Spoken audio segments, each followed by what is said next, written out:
દારૂના અડ્ડા બંધ કરાવવા એમએલએ લવિંગજી ઠાકોર મેદાને આવ્યા છે। ધારાસભ્ય અને આગેવાનોએ કલેક્ટરને કરી છે રજૂઆત। બુટલેગરોની દાદાગીરીને લઈને એસપીને કરી રજૂઆત। એસપીને આવેદન આપી કલેક્ટરને મૌખિક રજૂઆત કરી। દારૂનું દૂષણ નાબૂદ કરવા સ્થાનિકોની માંગ હતી। ગામમાં ચાલતા દારૂના અડ્ડા પર કરી હતી રેડ। દારૂ બનાવવામાં યુરિયા ખાતરનો ઉપયોગ થતો હોવાનું ખુલ્યું છે। યુરિયા ખાતર કે જેને લઈને અનેક વખત ખેડૂતોને હેરાનગતિનો સામનો કરવો પડતો હોય છે, તે યુરિયા ખાતરથી દારૂ બનાવવામાં આવી રહ્યું છે અને દારૂનું દૂષણ નાબૂદ કરવા માટે સ્થાનિકો વારંવાર રજૂઆત કરતા હતા, જેને લઈને ખુદ મંત્રી લવિંગજી ગ્રાઉન્ડ પર પહોંચ્યા। તેઓએ પોલીસને પણ રજૂઆત કરી હોવાની જાણકારી છે। સૌથી વધારે મહત્વની વાત એ છે કે કલેક્ટરને રજૂઆત કરવા માટે તેઓ આ વખતે ગયા છે। કલેક્ટરને રજૂઆત કરી, દાદાગીરીને લઈને એસપીને પણ રજૂઆત કરવામાં આવી છે।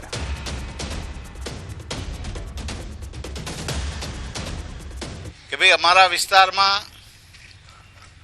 જે ખરેખર દારૂની બદી છે અને ખૂબ જ હાનિકારક છે, ઠાકોર સમાજના નાના નાના યુવાનો એ મરણ પામે છે અને અમારી દીકરીઓ વિધવા થાય એના માટે એમણે ચિંતા કરીને કલેક્ટર સાહેબને આવેદનપત્ર આપીને તમામ આખા તાલુકામાં દારૂનું અત્યારે એટલો વેપલો વધી ગયો છે કે બુટલેગરો પણ જે આજ અમારા આગેવાનશ્રીઓ છે તે ગામે ગામ જઈ અને આ એક મુહિમ ચલાવતા જનતા રેડની, પણ બુટલેગરો પોતે સામે લડવા માટે આવી જાય છે, એમ કે અમે આ બંધ નહીં જ કરીએ। પણ અમારે આમાં એક જ ઓપ્શન હોય છે કે પોલીસ તંત્રથી જ આ એક એના સહાયથી જ આ બંધ થઈ શકે છે। એટલા માટે અમે આ એસપી સાહેબને એક આવેદનપત્ર આપીએ છીએ। તો દ્રશ્યોમાં પણ આપ જોઈ રહ્યા છો કે તેઓ સીધા જ કલેક્ટર ઓફિસ ગયા હતા। કેટલાક સ્થાનિક લોકો તેમની સાથે જોવા મળી રહ્યા છે। દારૂના અડ્ડા બંધ કરાવવા એમએલએ ખુદ મેદાને આવી ગયા છે। એસપીને પણ રજૂઆત કરવામાં આવી, કલેક્ટરને પણ રજૂઆત કરવામાં આવી। આ તમામની વચ્ચે જ્યારે ગ્રાઉન્ડ પર જવામાં આવ્યું તો આપ જોશો તે રીતે સ્થાનિકોએ જ્યારે જનતા રેડ કરી હતી તો તેમાંથી ખાતરનો ઉપયોગ કરીને દારૂ બનાવતા હોવાનું પણ જાણવા મળ્યું હતું। તો દારૂનું દૂષણ એક તરફ લોકોને તો બરબાદ કરી રહ્યું છે, બીજી તરફ ખાતરની અછતની માંગ જે ખેડૂતો તરફથી છે, બૂમો જે પડી રહી છે ખાતરની અછતને લઈને, તે ખાતરનો અહીંયા આગળ દુરુપયોગ કરવામાં આવી રહ્યો છે અને કેટલો જાનલેવા દારૂ જે છે, કેમ કે આ પહેલા પણ ભૂતકાળમાં ગુજરાતમાં લઠ્ઠાકાંડ થઈ ચૂક્યા છે। ભૂતકાળમાં પણ અનેક લોકો દેશી દારૂના કારણે જીવ ખોઈ ચૂક્યા છે અને અત્યારના પણ જ્યાં દારૂ બનાવવામાં આવી રહ્યો છે તે જીવ માટે કેટલો જોખમી છે સ્પષ્ટ થઈ રહ્યું છે। સ્થાનિકોએ જનતા રેડ કરી અને દારૂનો નાશ કર્યો હતો। બુટલેગરો ત્યારે ભાગી ગયા હતા।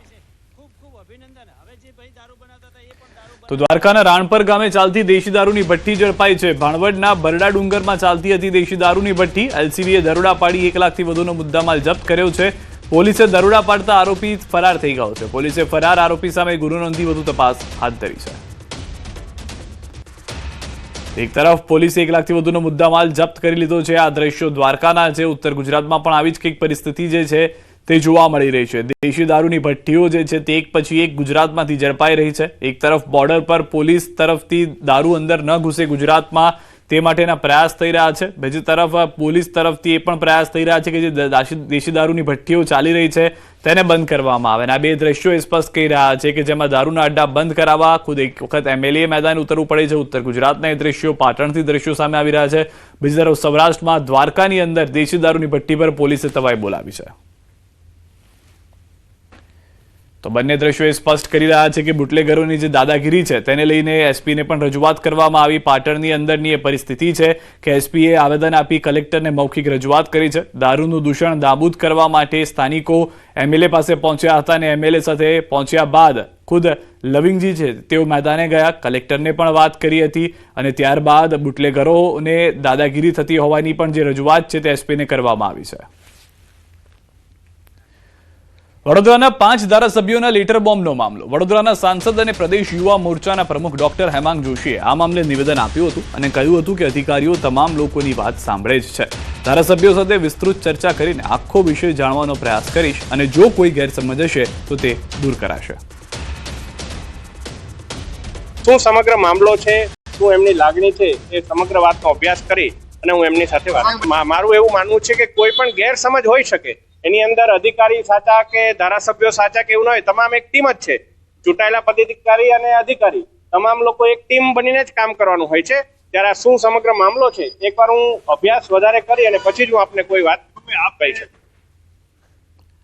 તો અધિકારીઓ પર વડોદરાના સાંસદ હેમાંગ જોશીના નિવેદન પર ધારાસભ્ય કેતન ઇનામદારે પ્રતિક્રિયા આપી છે. તેમણે કહ્યું કે સાંસદે અભિપ્રાય આપ્યો કે અધિકારીઓ કામ કરે છે. નિવેદન એમની રીતે સાચું છે, પરંતુ સાંસદની સાથે જેમ અધિકારીઓ સંકલનમાં રહી કામ કરે છે એવા જ કામ અમારા પણ થવા જોઈએ. અધિકારીઓ મનમાની કરે છે, જાહેર રીતના કામોમાં વિક્ષેપ કરે છે, તે અમે પુરાવા સાથે મૂકીશું. સરકારે જે કામ મારા વિસ્તારમાં મંજૂર કર્યા છે એને જાણી જોઈને વિક્ષેપ પાડવાનું કામ અધિકારીઓ કરી રહ્યા છે. અમારી રજૂઆત અંગે યોગ્ય જવાબ નથી મળતો એટલે મુખ્યમંત્રીને રજૂઆત કરી. જે સરકારમાં સારા કામ થયા છે, સરકારે જે રીતે મારા વિસ્તારના વિકાસના કામોની ચિંતા કરીને જે કામને મંજૂરી આપી, પણ એ કામને મંજૂરી મળ્યા પછી જે ડિલે કરવાનું કામ છે એ અહીંના વ્યક્તિગત આના નીચલા અધિકારીઓની છે. વલસાડના ધોબીઘાટ વિસ્તારમાં એક મકાનમાં આગ લાગતા જ દોડધામ મચી ગઈ હતી. વિસ્તારના છેવાડે આવેલા એક બંધ મકાનમાં અચાનક કોઈ કારણસર આગ લાગી હતી અને થોડી જ વારમાં ઘરમાંથી ધુમાડા નીકળતા લોકોએ ફાયર બ્રિગેડને જાણ કરી હતી. ઘટનાની જાણ થતાં ફાયર બ્રિગેડની ટીમે ઘટના સ્થળે પહોંચી આગ પર કાબુ મેળવવા પ્રયાસ કર્યા. ભારે જહેમત બાદ આગ પર કાબુ મેળવવામાં સફળતા મળી હતી. આ ઘટનામાં કોઈ ઈજા કે જાનહાની થઈ નથી, પરંતુ લાંબા સમયથી બંધ રહેતા મકાનમાં આગ કેવી રીતે લાગી અને કારણ શું છે તે હજી સુધી જાણી શકાયું નથી. સુરત પાલ ખાતે આવેલા કાંસા રિવેરા બિલ્ડિંગમાં અમિતાભ બચ્ચન મહેમાન બન્યા. કાંસા રિવેરામાં બિઝનેસમેન સુનિલ શાહના ઘરે અમિતાભ બચ્ચન આવ્યા હતા. એ દરમિયાન અમિતાભ બચ્ચનને જોવા મોટી સંખ્યામાં લોકોની પડાપડી થઈ ગઈ. ભારે ભીડના કારણે એન્ટ્રી ગેટનો કાચનો દરવાજો તૂટી ગયો. કેટલાકને નાની મોટી ઈજાઓ પહોંચી હતી. સુરક્ષાના ભાગરૂપે પોલીસની ટીમ પણ હાજર જોવા મળી હતી. તો દ્રશ્યોમાં પણ આપ જોઈ રહ્યા છો કે જ્યાં એન્ટ્રન્સનો કાચનો આખો ગેટ હતો, એટલી ભીડ થઈ ગઈ કે લોકો બહાર નીકળતા સમયે એ ગેટને ઝપેટમાં લઈ ચૂક્યા હતા, જેના કારણે આખો ગેટ તૂટી ગયો હતો.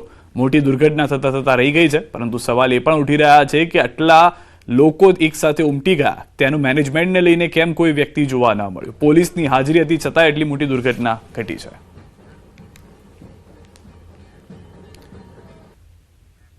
અને સમાચારમાં હવે વાત 4 પગના આતંકની.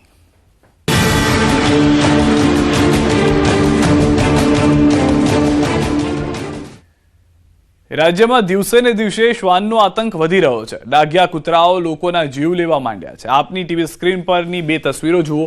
પ્રથમ દ્રશ્યો રાજકોટના છે, જ્યાં જૂની મહેશ્વરી સોસાયટીમાં રખડતા શ્વાનનો આતંક માથાના દુખાવા સમાન બની ગઈ છે.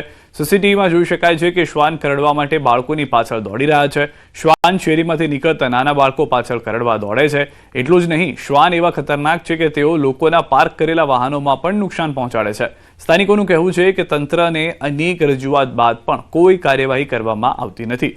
બીજા દ્રશ્યો મોરબીના છે, જેમાં જોઈ શકાય છે કે શેરીમાં સાયકલ ચલાવતા બાળક પાછળ શ્વાન દોડી છે, જેથી બાળક ડરીને ભાગવા જાય છે. ત્યારે શ્વાન બાળક પર હુમલો કરે છે અને બચકા ભરી લે છે. બાળક બૂમાબૂમ કરતા આસપાસના લોકો દોડી જઈ બાળકને બચાવી લે છે. હવે સવાલ એ છે કે તંત્ર દરરોજ આવી ઘટના જુએ છે, પણ તેમના પેટનું પાણી હલતું નથી. ત્યારે હવે તંત્ર ઘોર નિંદ્રામાં જાગે છે અને કોઈ કાર્યવાહી કરે તે જરૂરી છે. તો વડોદરાના શિનોર મોટા ફોફડિયા માર્ગ પર દીપડો દેખાયો હોવાનો વિડીયો વાયરલ થયો છે. રાત્રિના સમયે રોડની બાજુમાં દીપડો નિર્ભય રીતે લટાર મારતો દેખાઈ રહ્યો છે. આ વાયરલ વિડીયો શિનોર મોટા ફોફડિયા માર્ગ પર આવેલા પેટ્રોલ પંપ પર નજીકનો હોવાનું જાણવા મળી રહ્યું છે. માર્ગ પરથી પસાર થતા કારના ચાલકે પોતાના મોબાઈલમાં વિડીયો ઉતાર્યો છે. ગત રાત્રિના 12 વાગ્યાની આસપાસ વિડીયો ઉતાર્યો હોવાનું જાણવા મળી રહ્યું છે. જોકે આ વાયરલ વિડીયોની સત્યતા અંગે ન્યૂઝ 18 ગુજરાતી કોઈ સત્તાવાર પુષ્ટિ કરતું નથી. જૂનાગઢના વંથલી પંથકમાં વન્ય પ્રાણીઓનો આતંક યથાવત છે. શિયાળામાં સિંહ અને દીપડા જેવા પ્રાણીઓ શિકારની શોધમાં રહેણાંક વિસ્તારમાં આવી ચડતા ખેડૂતોમાં ભારે ફફડાટ જોવા મળી રહ્યો છે. ખાસ કરીને નાવડા ગામમાં એક સાથે 3 દીપડા દેખાતા સ્થાનિકોમાં ભયનો માહોલ છે. જોકે વન વિભાગે સતર્કતા દાખવી પેટ્રોલિંગ તેજ કર્યું છે અને છેલ્લા 2 વર્ષમાં આ વિસ્તારમાંથી 20 દીપડાઓને પાંજરે પૂરવામાં સફળતા મેળવી છે. વન વિભાગે લોકોને વન્ય પ્રાણીઓ સાથેના ઘર્ષણથી બચવા સાવચેતી રાખવા અપીલ કરી છે. 10 વાર તો દીપડા ગામમાં છે, કેટલા હાવીજુ છે. પછી આ રોજનો ત્રાહ અમારે પૂરેપૂરો છે. રોજના ત્રાહમાં અમને એમ થાય કે અમારે આમાં ઘઉં વાવવા કે ન વાવવા. અટાણે એમ થાય કે આમાં કેમ જીવવું.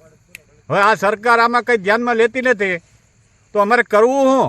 ત્રાસ છે જાનવરોમાં સિંહ, દીપડા, રોજ, ભૂંડ, ઝરખ, હરણ, અજગર જેવા હિંસક જાનવરોનો ખૂબ જ ત્રાસ છે. અમારા ગામના ખેડૂતો તેમજ મજૂરો પોતાની વાડીઓમાં કામ કરવા માટે જાય તો જાય કઈ રીતે? ખેડૂતોને એટલો બધો ત્રાસ છે કે આખી રાત ખેડૂતો રખોલા કરવા પોતાની વાડીએ જાય માંડ કરીને, તો સિંહ અથવા દીપડો એને રસ્તામાં ભટકે તો પોતાના જીવને જોખમે પોતે માંડ રખોલા કરે ને પોતાના પાક બચાવે. આ વિસ્તારમાં જેમ જેમ દીપડાઓનો આતંકની જે આવી અમારી પાસે મેસેજ આવે છે એના અનુલક્ષમાં અમે સ્ટાફને સઘન પેટ્રોલિંગ ગોઠવેલું છે. દ્વારકામાં આંખલાએ આતંક મચાવ્યો. ખંભાળિયા તાલુકાના સલાયા ગામે આંખલાનો આતંક. લગ્ન પ્રસંગમાં અચાનક આંખલો ઘૂસી જતા નાસભાગ. જૂની નગરપાલિકા પાસે લગ્ન પ્રસંગમાં આંખલો ઘૂસી જતા લોકોના જીવ તાળવે ચોંટ્યા. આંખલાની અડફેટે આવતા 8 થી 10 લોકોની ઈજાઓ પહોંચી છે. તમામ ઈજાગ્રસ્તોને સલાયાની સરકારી હોસ્પિટલ ખસેડાયા, જેમાંથી એક ઈજાગ્રસ્તની હાલત વધુ લથડતા તાત્કાલિક ખંભાળિયા હોસ્પિટલ રિફર કરવામાં આવ્યા. જામનગરના ગ્રામ્ય વિસ્તારોમાં મહાનગરપાલિકા દ્વારા કરવામાં આવતા મૃત પશુઓના નિકાલને લઈને સ્થાનિકો મોટી હાલાકીનો સામનો કરી રહ્યા છે. શહેરના ભાગોળે આવેલા વિભાપર, નવા નાગના અને જૂના નાગના સહિતના ગ્રામ્ય વિસ્તારોમાં મૃત પશુઓના નિકાલને લઈને સ્થાનિકો અને રાહદારીઓને દુર્ગંધ તેમજ પસાર થવામાં મુશ્કેલીનો સામનો કરવો પડી રહ્યો છે. છેલ્લા ઘણા સમયથી પડી રહેલી મુશ્કેલીથી કંટાળી સ્થાનિકો મહાનગરપાલિકા કચેરી ખાતે પહોંચી આ અંગે રજૂઆત કરી હતી. સમયથી આ જે વિભાપર સીમ વિસ્તારમાં વિભાપર, નાગના, નવા નાગના, જૂના નાગના એ સીમમાં છે ને જેએમસી તરફથી જે કચરો આપણે જે કચરાની એ સાઈડ છે, પણ એ લોકો મરેલા પશુ અને અસહ્ય અને દુર્ગંધ આવે છે ત્યાં નાખી જાય છે. એટલે એના માટે થઈને અમે કમિશનરને રજૂઆત કરવા આવ્યા છીએ કે દુર્ગંધ એવી આવે છે કે અસહ્ય કે આપણે રહી ના શકીએ એવી એમ. અને ઘણા ટાઈમથી અમે એમને રજૂઆત કરેલી છે, પણ કે જેને અત્યારે રજૂઆત કરવા આવ્યા છીએ અમે. સંબંધિત અધિકારીઓ પાસે તપાસ કરતા એવું જાણવા મળે છે કે હકીકતે એવું નથી. તેમ છતાં સિનિયર અધિકારીને મોકલીને આ બાબતની જાત તપાસ કરાવવામાં આવશે અને જરૂરી તમામ પગલાં તાત્કાલિક લેવામાં આવશે. વધુમાં એ આપના માધ્યમથી મારે શહેરની નાગરિકોને એ જણાવવાનું કે જામનગર મહાનગરપાલિકાએ છેલ્લી સ્ટેન્ડિંગ કમિટીમાં જે આ મૃતદેહો છે મરેલા ઢોરના એના ઇન્સિનરેશન એટલે કે એક પ્રકારના અગ્નિ સંસ્કારની વ્યવસ્થા માટેનું ટેન્ડર બહાર પાડેલ હતું, જે ટેન્ડર લાસ્ટ સ્ટેન્ડિંગ કમિટીમાં એપ્રૂવ થઈ ગયેલ છે. અને હવે